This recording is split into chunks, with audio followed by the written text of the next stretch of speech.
Good morning, guys. Welcome back to the farm. We are in full pumpkin season prep, and that means starting with getting signs made, because every year I say I'm going to make more signs, and every year it gets put on the back burner, and that ends up epically failing, and so I don't have enough signs. And over the years, they've just slowly disappeared. Probably our fault. They're probably stuck in one of the buildings over there. And so I am today building more signs. Yesterday, Beck and I got 4 of them done, or I shouldn't say done. They need more bracing, but I just wanted to make sure that how I was doing it this year was going to work. So I worked out all the kinks yesterday. So today we are going full steam ahead on making the signs. But first, I got to open the high tunnel.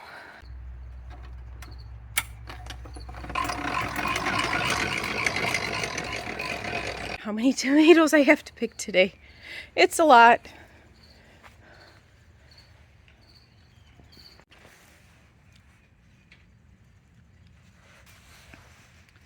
These ones are my favorite. It's weird not pruning these, but makes life a little easier, but it's hard to pick because they're so thick. Okay, Brad's Atomic Grape. And this one looks, nope, not quite. Prairie Fire. And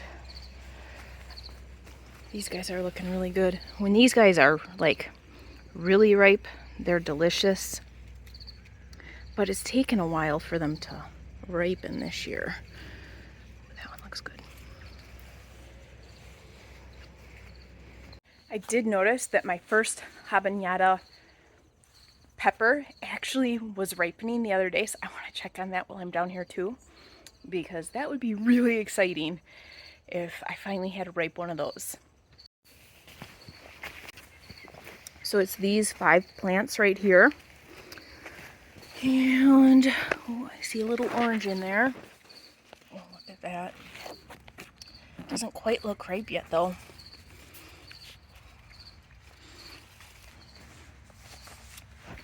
Ooh, there's an orange one.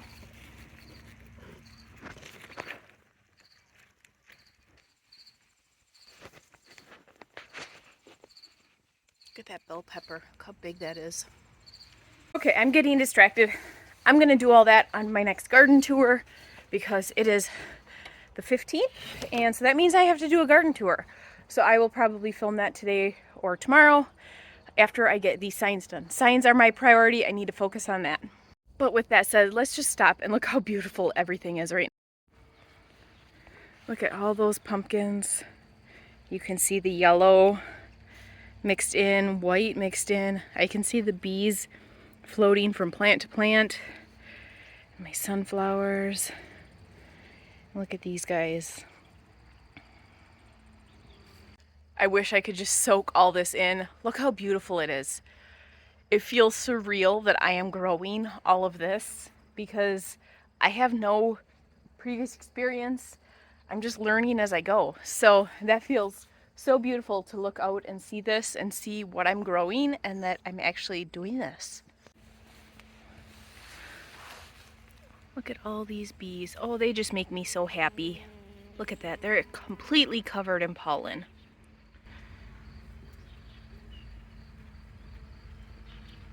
All right, no more distractions. Got to get to work. So, for our pumpkin signs, I was thinking of cutting big pumpkins out of plywood. I want something big and visible, super easy to see for along the highway. But with that said, I didn't want to spend a lot of money.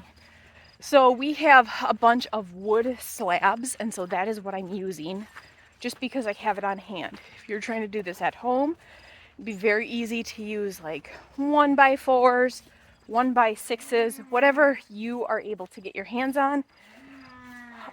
And this is just super, super simple. It just is cutting them to length, rounding the corners, putting them together and then painting them. So these are the ones that I did yesterday. And these ones are 4 foot tall. The stem is 4 foot tall on there. So the pumpkin is probably 40 inches tall. It's big. In fact, this is how tall it is when I'm standing next to it. So it actually is probably closer to 5 foot realistically. And the smaller one is about 3 foot. So the plan for these is that I'm going to put the big ones by the highway because obviously they're more visible. And then these smaller ones I'm going to put in the driveway and along the length of the driveway. Because this will be our first year having the stone coop open for the fall season, I want to make sure that people know when it's open, people know that it's open, and that it's very visible on where to go. So I'm going to take and make tons of those little ones, and I'm going to put some on the far side of the gate. Let's see, there's the gate. Okay, so way down there is our gate. This stretch here is a 1/4 mile long. And so what I'm going to do is I'm going to take and put a bunch down by the roadside stand and everything. But then I'm going to take and put on both sides of the driveway a bunch of the littler ones. And I'll use scraps and stuff to make different sizes, different shapes, all of that. And just put them along the driveway probably every 50, 100 feet or so. That way, and then I'll put arrows on them. That way people know, like, keep coming down the driveway. And I'll show you my plans for all of that in a future video, but today need to get going on getting more of these made. So to start, we have a pile of lumber. I had Beck just go get me some lumber that we have out of a scrap pile. Some of it has bark on it, some of it doesn't. It's wide, thick, just all sorts of different, they're scraps from the lumber mill. And so yesterday I had him cut a whole bunch of them. I had him do some into 4 foot lengths and some into 3 foot lengths. These ones here were a little bit smaller. I believe that these are 32 inch, but I'm not 100% positive. So what I'm going to do with these so that the pumpkins are a little bit bigger is I'm actually going to make the stem out of a separate piece. Otherwise, on the ones that I did over there, the stems are actually out of the same board. I just cut around the stem when I was cutting with the jigsaw. But these ones, I'll make the stem out of a separate piece, and then that way I can get more height out of the pumpkin. All right, so here I have my 3 boards. They are all about the same length. They don't have to be the same length, but it is helpful if they are very close in the same length. That way you have to do less cutting. All right, so I have my 3 boards and I'm just laying them out here. And you can lay them out however you want. The way that I do this is that the middle is kind of the furthest one forward, and then the back 2 are so that it looks more curved. So the back 2 are in the back. And what I like to do is I like to put the curviest side out. That way it gives it more texture. And I like to have the live edge of these boards, or whatever edge you're doing, I like to have those facing out as well. That way it just gives it some more character, some more structure. You can see like the ridges there. It makes it look more like a realistic pumpkin instead of just like an orange cutout. So this is still lopsided, so I'm going to want this to come over more like that. And you can do whatever you want with these. That's what makes them unique. And then I'm going to scoot that guy. I want that to cover there. So it's more like that. So then it looks a little more even. And we're going to use this live edge over here. I still might scoot things over a bit more, but I'm liking how that looks. Now, just from experience, you're going to want to knock, if you're using bark board like I am, you're going to want to knock the bark, as much of it off as possible, because eventually water will get underneath there and it will peel and fall off, and then you're going to have to touch up the paint. So it's a lot better if you just do it now, and then it also makes it look a lot more layered and 3-dimensional. So I like doing this now. If you are using like 1x6s or something like that, you obviously don't need to do that. If I was using 1x6s, I would take my hammer and I would beat the edges of it so that it's textured and has, you know, different patterns, and the edges are more curvy. And that's what I would do if I was using not rough sawn bark board.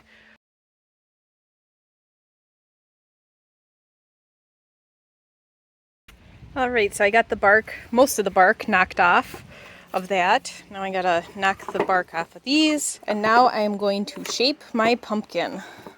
So I'm gonna put those close together because I wanted them closer. Then I'm gonna put this guy here in the center. This is gonna be the bottom of my pumpkin. That's gonna be the top. This is gonna look really good because of the taper up at the top. And it's wider down at the bottom. And we want to try to make these two look somewhat close to the same size. So we're going to put that one out a little bit. There, that's looking pretty good. All right, so now I'm going to grab a pencil or a Sharpie and start marking the shape of my pumpkin. Each corner is going to be rounded and curved off. And I need to remember that we want the top narrower than the bottom so that it doesn't look goofy and misshapen as we are assembling it and after it's painted.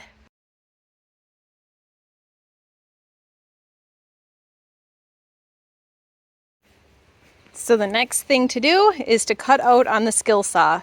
So it doesn't have to perfectly line up, it just is to give me a rough idea while I'm cutting.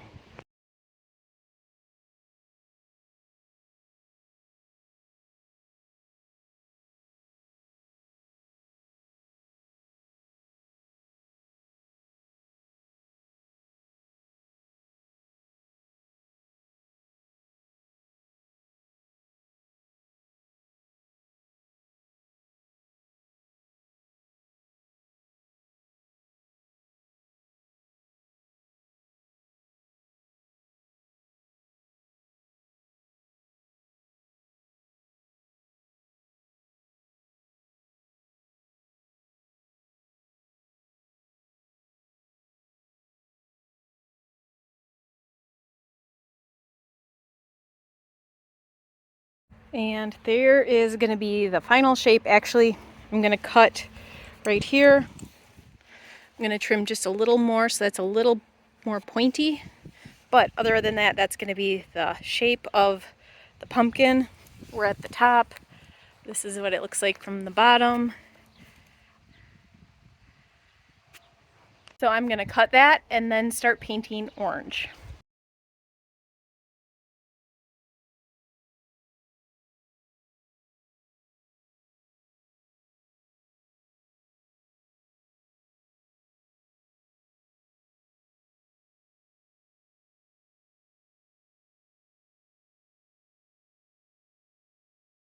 All right, and there we go. You can see here along the edges that I just took and I dry brushed some darker colors. I did some black and a little bit of green. You can definitely just get away with orange and like a dark brown or a black or a gray, even a dark green. I did add a touch of green just for a little more pop of color, but that is how I make my signs.